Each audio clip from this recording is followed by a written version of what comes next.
श्री दुर्गाय नमः। अथ श्री दुर्गा सप्तशती, 7वां अध्याय, चंड और मुंड का वध। ध्यान। मैं मातंगी देवी का ध्यान करती हूँ। वे रत्नमय सिंहासन पर बैठकर पढ़ते हुए तोते का मधुर शब्द सुन रही हैं। उनके शरीर का वर्ण श्याम है। वे अपना एक पैर कमल पर रखे हुए हैं और मस्तक पर अर्धचंद्र धारण करती हैं तथा कहार पुष्पों की माला धारण किए वीणा बजाती हैं। उनके अंग में कसी हुई चोली शोभा पा रही है। वे लाल रंग की साड़ी पहने हाथ में शंखमय पात्र लिए हुए हैं। उनके वदन पर मधु का हल्का हल्का प्रभाव जान पड़ता है और ललाट में बेंदी शोभा दे रही है।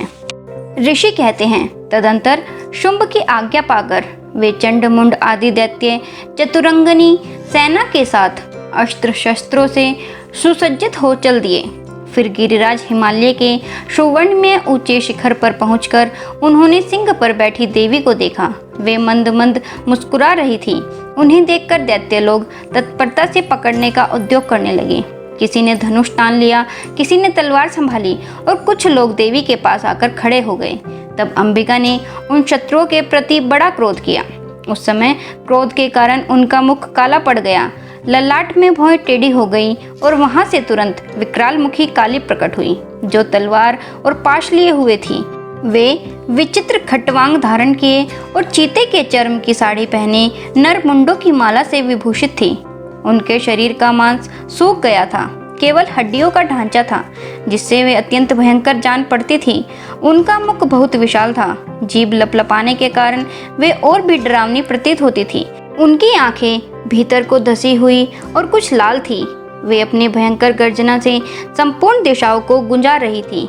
बड़े बड़े दैत्यों का वध करती हुई वे कालिका देवी बड़े वेग से दैत्यों की उस सेना पर टूट पड़ी और उन सबको भक्षण करने लगी। वे पार्श्व रक्षकों, अंकुशधारी महावतों, योद्धाओं और घंटा सहित कितने ही हाथियों को एक ही हाथ से पकड़कर मुंह में डाल लेती थीं। इसी प्रकार घोड़े, रथ और सारथी के साथ रथी सैनिकों को मुंह में डालकर वे उन्हें बड़े भयानक रूप से चबा डालती थी। किसी के बाल पकड़ लेती, किसी का गला दबा देती, किसी को पैरों से कुचल डालती और किसी को छाती के धक्के से गिराकर मार डालती थी। वे असुरों के छोड़े हुए बड़े बड़े अस्त्र शस्त्र मुंह में पकड़ लेती और रोष में भरकर उनको दांतों से पीस डालती थी। काली ने बलवान एवं दुरात्मा दैत्यों की वह सारी सेना रोंद डाली, खा डाली और कितनों को मार भगाया।